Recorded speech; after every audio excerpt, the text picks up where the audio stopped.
Please hear me and hear me well. Everyone listening to me today, you need somebody in your life. You need some bodies in your life.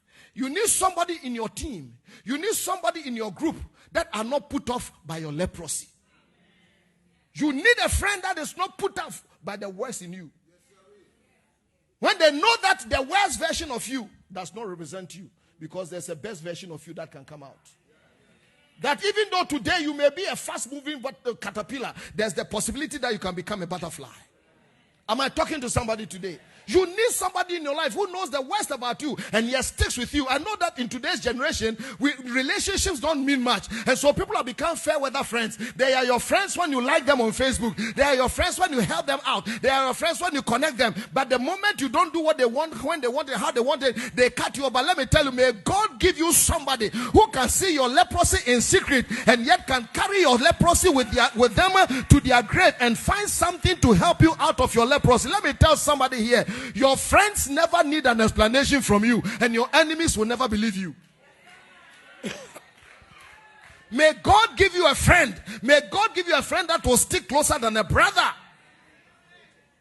The woman saw the master with all the outward show coming home to die.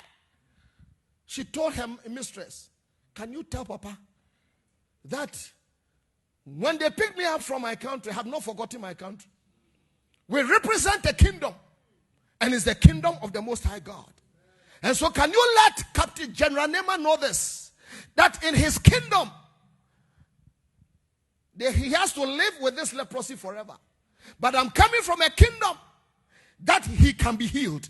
Because in that kingdom we have a God, we have a king whose name, his redemptive name is Jehovah Rafika, and is the Lord that heals. He can heal leprosy, he can heal AIDS, he can heal HIV, he can heal anything that comes your way. In fact, in the great manifesto that his son began to read in his first preaching, he said, the Spirit of the Most High God is upon me because he has anointed me to heal. And so the young girl said to Naaman that in your kingdom this thing will kill you, but in my kingdom you can be healed. In your kingdom you have to live with this brokenness forever, but in the kingdom that I come from, our God can heal you and put your broken pieces together. Our God will not even put you together like a jigsaw, because he's a creator. He doesn't have to go and get spare parts. He can make you brand new again. I don't know what your brokenness is, I don't know what has destroyed you, but I'm here to make noise about a God that can put you together. He said, Jeremiah, can you take a walk with me and let's come to the potter's house and let me show you something. And the potter was making clay, and out of that the clay was mad.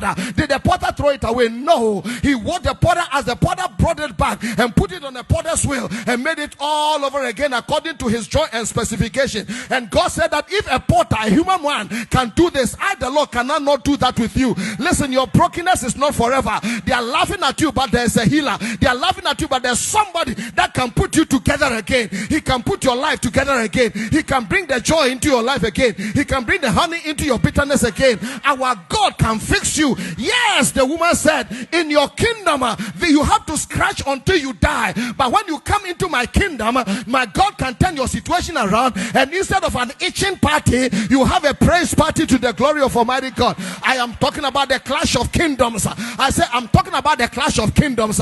Kingdoms will rise and kingdoms will fall. But there is one king. He is the King of kings and the Lord of lords. There's no sickness. There's no disease. There's no infirmity that my king cannot handle. He meets the blind man and the blind man can see. He's the leper cleansing man from Galilee. He's the sea walker. He meets a funeral procession and he turns it into a party. Somebody that is dead for 4 days, he brings him out by just speaking that come forth. I've come to make an announcement. Your situation is not terminal. It will not kill you, because we represent the kingdom, and the kingdom is ruled over by our God. He is a good God. He is a kind God. He is a merciful God. May his mercy extend to you. May his mercy prove to your enemies that they thought it was all over, but you are coming back. The woman, the young girl said, listen, in that kingdom, ladies and gentlemen, God can fix what cannot be fixed.